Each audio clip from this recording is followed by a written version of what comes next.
예수님이 우리의 그리스도이십니다. 아멘. 성경 66권은 모두가 한 권입니다. 전체가 한 주제를 말하는 같은 한 이야기라는 뜻입니다. 성경 66권은 7가지의 놀라운 연결고리를 통하여서 긴밀하게 연결되어 있습니다. 레위기서는 히브리서로, 룻기는 에베소서로, 요나서는 고린도전서에서 부활 이야기로 상호 밀접하게 연결되었고 서로를 설명해주고 있습니다. 요한복음에서 예수님은 5장 39절에서 이렇게 말씀하셨습니다. 너희가 성경에서 영생을 얻는 줄 생각하고 성경을 연구하거니와 이 성경이 곧 내게 대하여 증언하는 것이니라. 예수님이 이 말씀을 하실 때는 신약 성경이라는 개념조차 없었을 때입니다. 예수님이 말씀하시는 성경은 지금 우리가 말하는 구약 성경을 말씀하신 것입니다. 그런데 구약 39권 안에는 예수라는 말이 단 한마디도 나오지를 않습니다. 그런데 예수님은 이 구약 성경을 연구하면 다 즉 예수에 대한 이야기라 이렇게 직접 말씀을 하신 것입니다. 성경의 7가지의 놀라운 연결고리 중에서 오늘은 그 하나의 고리, 어린 양 예수를 성경에서 한번 찾아보도록 하겠습니다. 성경에는 많은 동물들이 등장하지만 가장 많이 언급되는 동물이 바로 양입니다. 사자나 독수리가 아니고 왜 하필 양이겠습니까? 수천 년 동안 하나님은 양이라는 하나의 이미지를 반복하고 또 성경에서 반복하고 계십니다. 여러분 듣고 한번 상상해 보십시오. 여기는 모리아 산입니다. 하나님께 어린 아들을 번제로 드리라는 명령을 받은 100세의 아브라함이 3일 길을 아들과 같이 걸어서 모리아 산에 왔습니다. 아들을 태우고 온 나귀를 종들에게 맡기고 번제를 드리러 가겠다면서 이 백발 노인이 어린 아들 이삭과 함께 산을 올라가고 있습니다. 바로 모리아 산 위로요. 아들은 등에 땔감인 나무를 쥐고 아브라함 자신은 손에 불을 붙일 횃불과 칼을 들고 가고 있는 중입니다. 산 중턱을 넘어가면서 문득 아들이 아버지에게 이렇게 묻습니다. 아빠, 번제 드릴 나무도 불도 다 있는데 그럼 번제할 어린 양은 아빠 어디 있어요? 늙은 아버지는 목이 잠긴 채 이렇게 대답을 했습니다. 내 아들아, 번제할 어린 양은 하나님이 자기를 위하여 친히 준비하실 거란다. 아브라함은 이미 알고 있습니다. 자기 손으로 어린 아들을 잡아 번제로 올려드려야 한다는 것을. 이 땅에는 수많은 영매, 점치는 무당들이 있습니다. 성경의 표현대로라고 하면은 신접한 자들입니다. 귀신에게 사로잡혀서도 접신을 거부하며 몸부림을 치다가 마지막에 그들이 무너지는 것이 있습니다. 나는 죽어도 못한다고, 난 점쟁이는 못한다고 목숨을 걸고 반항을 하다가도 결국 무너지는 이유는 그래? 네가 신을 안 받아? 그러면 나 네 자식에게 갈 거야. 그 협박에 다 무너져서 결국 점치는 일을 하게 되었다고 그들은 대부분이 고백을 하고 있습니다. 그만큼 사람은 자식에게 약합니다. 그러나 죽어도 싫은 강신무의 삶을 사는 무당들은 교회가 도피처가 되어 주어야 합니다. 그들에게 귀신을 쫓아내주고 구원을 안겨줄 곳은 교회뿐이기 때문입니다. 그런데 신기한 것은 많은 교회가 귀신의 존재에 대해서 잘 모르고 오히려 피하고 두려워하기까지 한다는 것입니다. 귀신은 꾸짖고 쫓아내야 될 인격체입니다. 이 땅에서 천수를 누리지 못하고 죽은 구원받지 못한 혼들이 일정 기간 떠도는데 그들은 성경에 이른 대로 물 없는 대로 다니며 쉴 수가 없기에 어떻게 해서든 사람 안으로 들어와서 그 육체를 차지하고 자신의 뜻대로 조종하려고 하는 것, 그것이 바로 귀신의 정체입니다. 시편 106편 28절과 29절은 이렇게 말합니다. 그들이 또 부올의 바알과 연합하여 죽은 자에게 제사한 음식을 먹어서 그 행위로 주를 경노하게 함으로써 재앙이 그들 중에 크게 유행하였도다. 그러면 신약은 어떻게 말하는지 고린도전서 10장 20절의 말씀입니다. 무릇 이방인이 제사하는 것은 귀신에게 하는 것이요 하나님께 제사하는 것이 아니니 나는 너희가 귀신과 교제하는 자가 되기를 원하지 아니하노라. 시편에서는 죽은 자에게 제사한다고 하고 고린도전서에서는 제사는 귀신에게 한다라고 성경이 분명히 말하고 있습니다. 곧 귀신은 구원받지 못하고 죽은 자, 즉 사람의 혼, 넋을 말하는 것입니다. 다시 말해 귀신은 죽은 자를 말하는 것이지 타락한 천사나 다른 영적인 존재를 가리키지 않는다는 것입니다. 그래서 과거에 대한 일은 귀신끼리 서로 소통해서 귀신같이 맞추지만 미래는 그들은 정확하게 알지 못합니다. 이사야서 8장 19절의 말씀입니다. 어떤 사람이 너희에게 말하기를 주절거리며 속살거리는 신접한 자와 마술사에게 물으라 하거든 백성이 자기 하나님께 구할 것이 아니냐 산 자를 위하여 죽은 자에게 구하겠느냐 하라. 즉 신접한 자는 귀신에 접한 자, 즉 귀신은 죽은 자라는 뜻입니다. 마가복음 5장 9절의 말씀입니다. 이에 물으시되 네 이름이 무엇이냐 이르되 내 이름은 군대니 우리가 많음이니이다 하고 여기서 군대는 헬라어로 레기온, 즉 로마 군대의 여단 규모를 말합니다. 이들은 직업이 군인들로서 전쟁터에서 때로 몰살당하여 목숨을 잃은 군대 귀신들이 들어 있었던 것입니다. 그들은 합법적으로 이 땅에 머물 시간을 가진 죽은 자들이기에 마태복음 병행 본문에서는 예수님께 아직 우리의 때가 이르기 전이라며 돼지떼에게 들여보내달라고 간구하는 것을 읽어볼 수가 있습니다. 귀신과 축사에 대한 것은 나중에 다시 한번 설교에서 자세히 다루도록 하겠습니다. 이렇게 자식을 포기하기가 어려운 것이 인지상정인데 아브라함의 마음을 한번 들여다보십시오.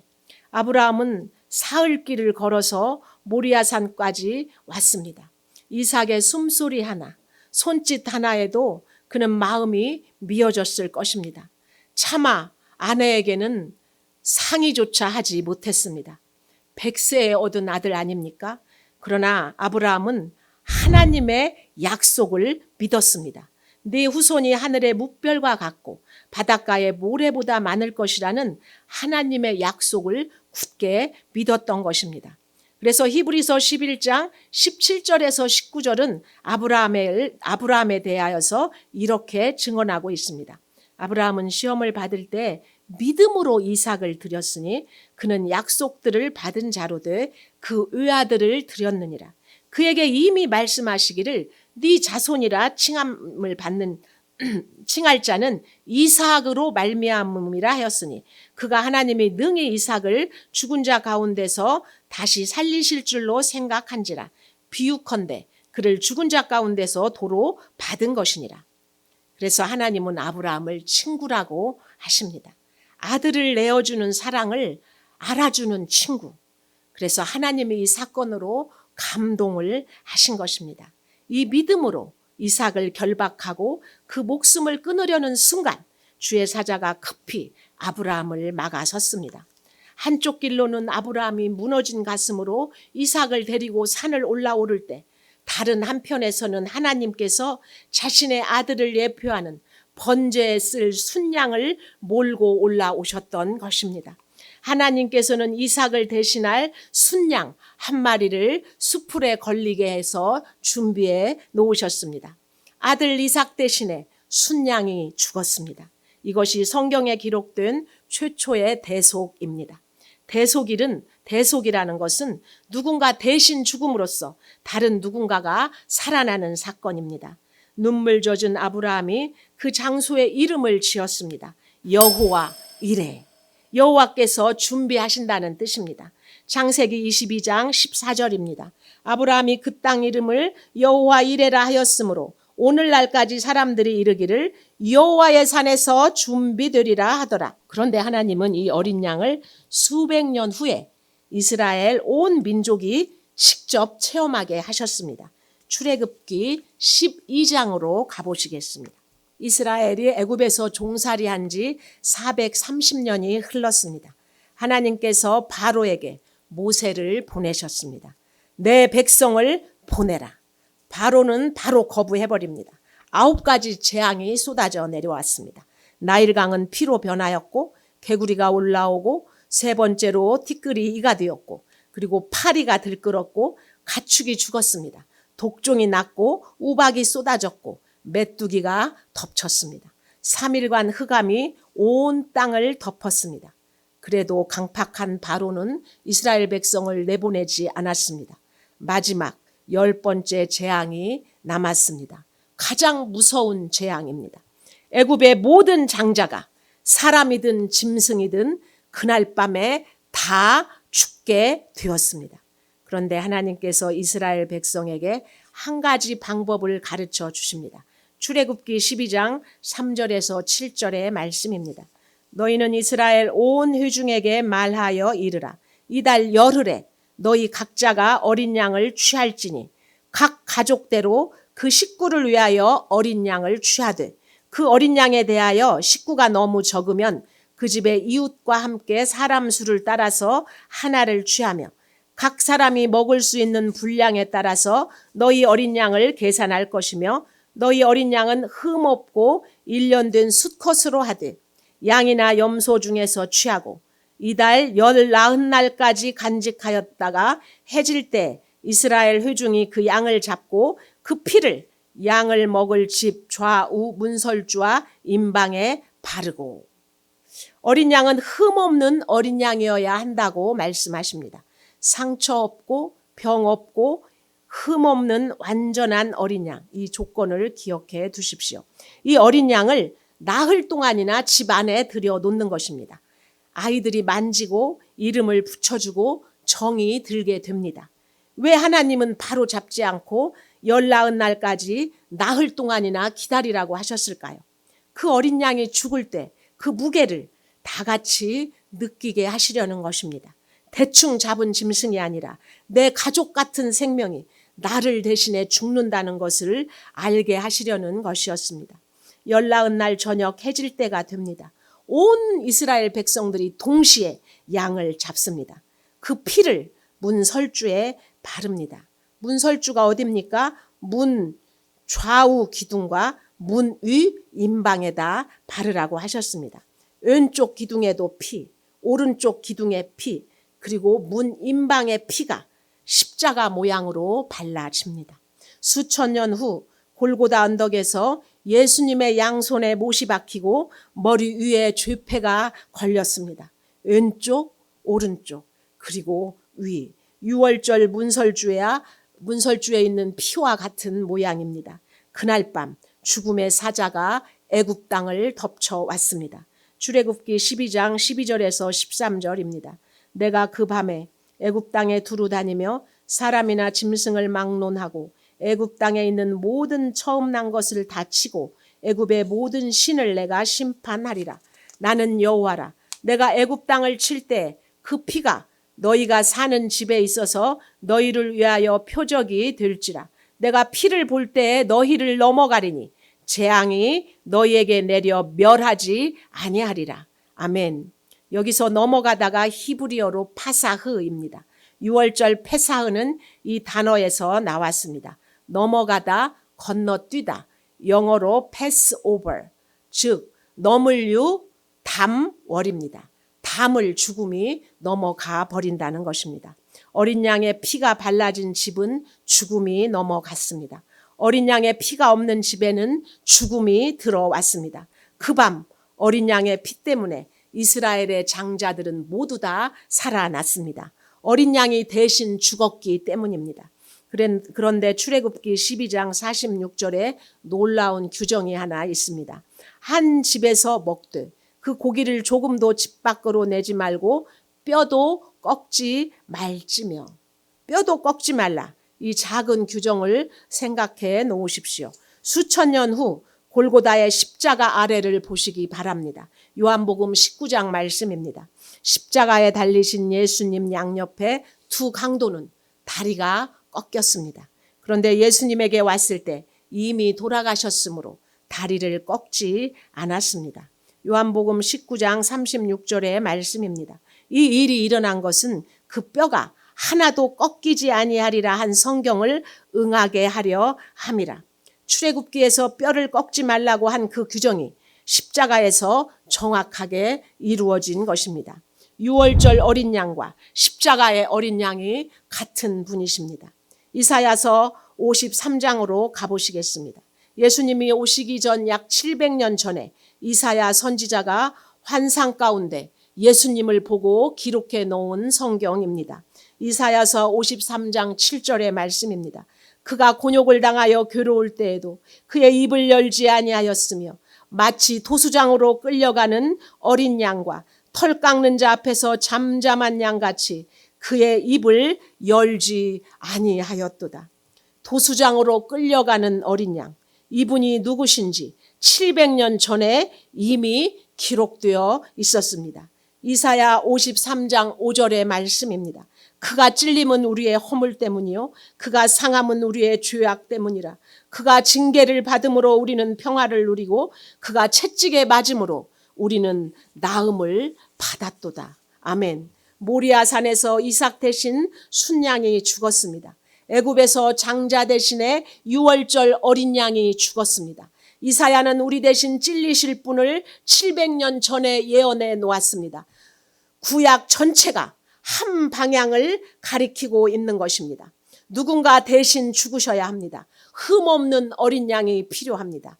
이제 신약으로 넘어가 보시겠습니다. 요한복음 1장 29절의 말씀입니다. 이튿날 요한이 예수께서 자기에게 나오심을 보고 이르되 보라 세상 죄를 지고 가는 하나님의 어린 양이로다. 요단강가입니다. 세례 요한이 사람들에게 세례를 베풀고 있었습니다. 그때 예수님이 요한을 향하여 걸어오십니다. 세례 요한은 예수님을 보자마자 이렇게 외칩니다. 보라 세상 죄를 지고 가는 하나님의 어린 양이로다. 왜 세례 요한은 예수님을 보고 어린 양이라고 했겠습니까? 왜 하나님의 선생님 랍비라고 하지 않았습니까? 왜 하나님의 왕이로다 이렇게 하지 않았겠습니까? 세례 요한은 알았던 것입니다. 아브라함이 하나님이 친히 준비하시리라 했던 그 어린 양, 유월절 밤에 문설주에 피로 발라졌던 그 어린 양, 이사야가 도수장으로 끌려간다고 했던 그 어린 양이 지금 자기 눈앞에 걸어오시는 분, 바로 그분이었다는 것을 세례 요한은 알았던 것입니다. 그리고 정확하게 유월절에 예수님은 십자가에 달리셨습니다. 고린도전서 5장 7절의 말씀입니다. 너희는 누룩 없는 자인데 새 덩어리가 되기 위하여 묵은 누룩을 내버리라.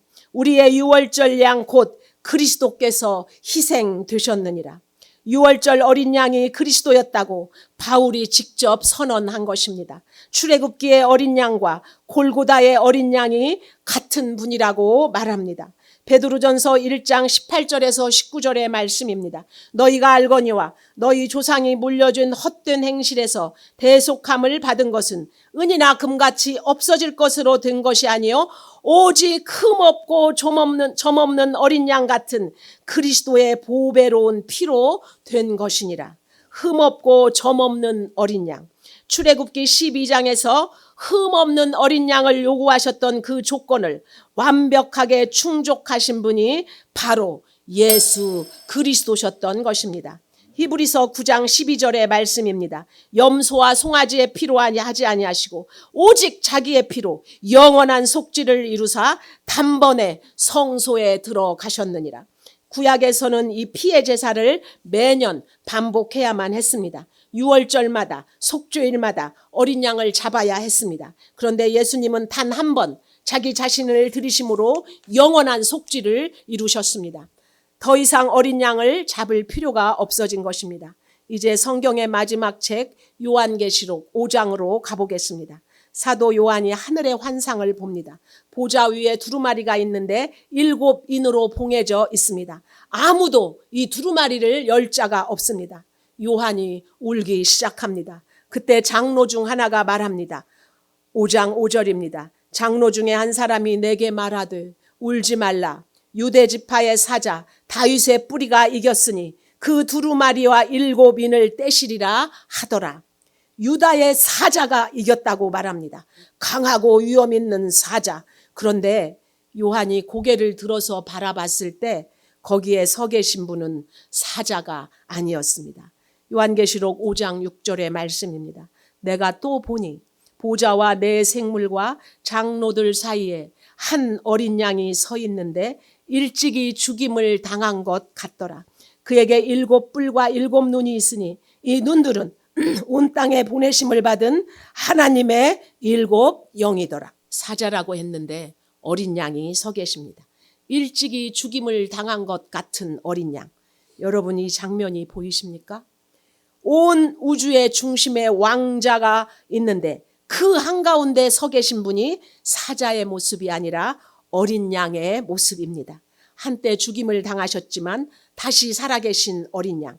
그 어린 양이 두루마리를 취하시는 순간 천상에서 찬양이 터져 나옵니다. 계시록 5장 9절에서 10절입니다. 그들이 새 노래를 불러 이르되 두루마리를 가지시고 그 임봉을 떼기에 합당하시도다. 일찍이 죽임을 당하사 각 족속과 방언과 백성과 나라 가운데서 사람들을 피로 사서 하나님께 드리시고 그들로 우리 하나님 앞에서 나라와 제사장들을 삼으셨으니 그들이 땅에서 왕 노릇하리로다 하더라. 아멘.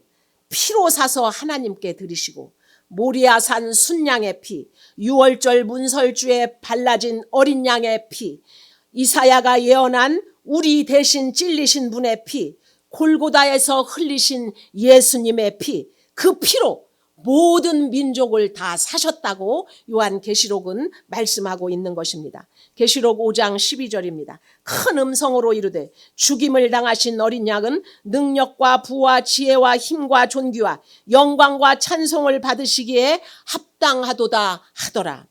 천사들이 네 생물들이 24장로가 온 피조물이 한 음성으로 외치는 것입니다. 어린 양이 합당하도다. 여러분 보이십니까? 창세기에서 산 위에 묶여있던 순양이 계시록에서는 왕자 한가운데 서 계신 것입니다. 출애굽기에서 문설주에 피를 흘렸던 어린 양이 계시록에서는 만왕의 왕이 되어 계신 것입니다. 이사야서에서 도수장으로 끌려가셨던 분이 계시록에서는 찬양을 받고 계시는 것입니다. 창세기에서 순양, 계시록에서의 어린 양이 같은 어린 양이십니다. 출애굽기의 6월절 양과 고린도전서에서 우리의 6월절 양이 같은 분이십니다. 바로 예수 그리스도이신 것입니다. 이것이 성경 66권을 관통하는 첫 번째 연결고리인 어린 양입니다.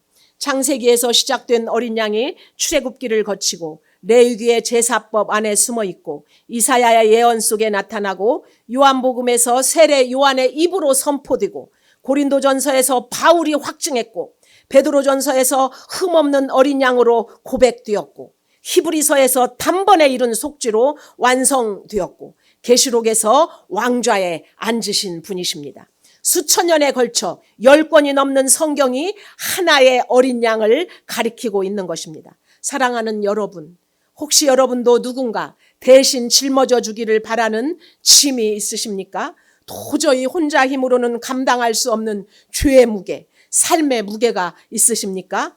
하나님이 친히 준비하시리라. 아브라함의 그 고백 그대로 하나님이 여러분을 위한 어린 양을 이미 준비하셨습니다. 6월절 밤에 문설주의 피로 장자를 살리셨던 하나님이 십자가의 피로 여러분을 살리신 것입니다.